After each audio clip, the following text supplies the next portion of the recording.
حضور پاک صلی اللہ تعالیٰ علیہ وآلہ وسلم نے اپنے 10 صحابہ کا نام لے کر فرمایا تھا، میرے یہ 10 صحابہ جنتی ہیں۔ گویا انہیں جنتی ہونے کی بشارت دنیا ہی میں ہو گئی۔ ان میں سے ایک حضرت عمر رضی اللہ تعالیٰ عنہ ہیں۔ انبیاء کی جماعت کے بعد اور مسلمانوں کے پہلے خلیفہ راشد حضرت ابوبکر صدیق رضی اللہ تعالیٰ عنہ کے بعد مسلمانوں کے دوسرے خلیفہ حضرت عمر فاروق رضی اللہ تعالیٰ عنہ ہی کو سب سے زیادہ فضیلت حاصل ہے۔ نبی اکرم صلی اللہ تعالیٰ علیہ وآلہ وسلم نے ان کے بارے میں اس طرح دعا فرمائی، اے اللہ اسلام کو عمر کے ذریعے سے قوت اور عزت دے۔ ان کے زمانے میں اسلامی حکومت 22 لاکھ مربع میل تک پھیل گئی۔ ان کی خلافت کا زمانہ بہترین اسلامی حکومت کا زمانہ تھا۔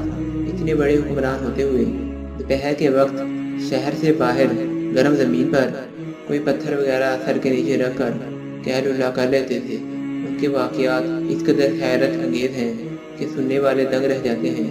بڑے بڑے طاقتور حکمران ان کے نام سے کانپتے تھے، جبکہ ان کا یہ حال تھا کہ جسم پر کھردرا لباس ہوتا تھا۔ آپ یقیناً ان کی زندگی کے انوکھے واقعات پڑھنا پسند کریں گے، لیکن آج آپ پڑھنے کے بجائے سن کر دیکھیں، آپ کو ایک عجیب سا فرحت بخش احساس ہوگا۔ سیدنا عمر فاروق رضی اللہ تعالیٰ عنہ ہجری سال شروع ہونے سے 40 سال پہلے 583 یا 84 عیسوی میں مکے میں پیدا ہوئے۔ حضور پاک صلی اللہ تعالیٰ علیہ وآلہ وسلم ان سے 13 سال پہلے دنیا میں تشریف لا چکے تھے۔ والدین نے نام عمر رکھا، کنیت ابو حفص تھی، لقب فاروق تھا، یعنی حق اور باطل میں فرق کرنے والا۔ ان دنوں ایک بار انہوں نے حضور پاک صلی اللہ تعالیٰ علیہ وآلہ وسلم کو حرم شریف کے اندر نماز پڑھتے دیکھا تو وہ آپ کے پیچھے کھڑے ہو گئے۔ اس وقت آپ صلی اللہ تعالیٰ علیہ وآلہ وسلم قرآن پاک کی سورت حاقہ کی تلاوت فرما رہے تھے۔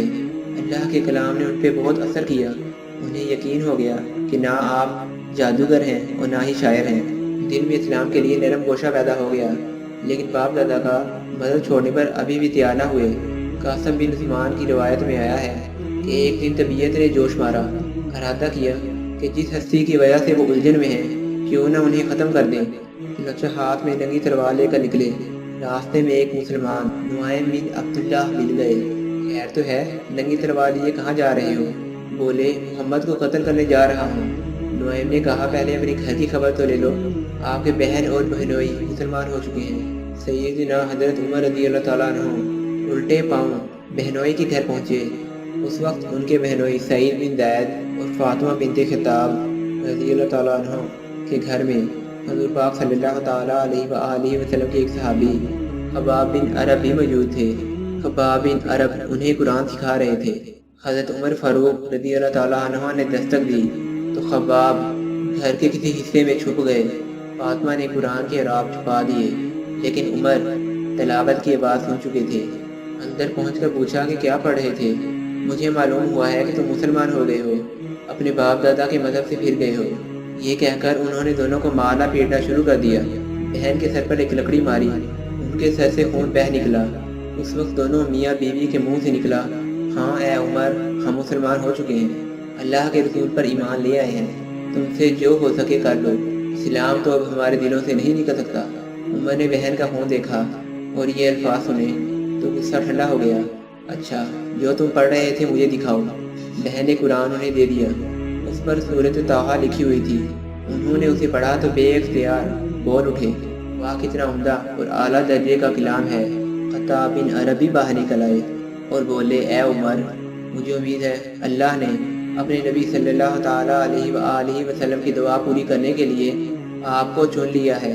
میں نے کل ہی نبی اکرم صلی اللہ تعالیٰ علیہ وآلہ وسلم کو یہ دعا کرتے سنا ہے، الہی ابو جہل یا عمر فاروق کے ذریعے سے اسلام کو قوت بخش۔ بس اے عمر، اللہ کی طرف آؤ، اللہ کی طرف آؤ۔ یہ سن کر حضرت عمر رضی اللہ تعالیٰ عنہ نے فرمایا، مجھے محمد کے پاس لے چلو۔ حضور پاک صلی اللہ تعالیٰ علیہ وآلہ وسلم اس وقت دار ارقم میں تھے۔ عمر فاروق خطاب بن عرب کے ساتھ کمر پر تلوار لٹکائے وہاں پہنچے۔ دروازے پر دستک دی۔ ایک صحابی نے چھنی میں سے جھانک کر آپ صلی اللہ تعالیٰ علیہ وآلہ وسلم کو بتایا، باہر عمر کمر سے تلوار لٹکائے کھڑے ہیں، نہ جانے کس ارادے سے آئے ہیں۔ آپ کے چچا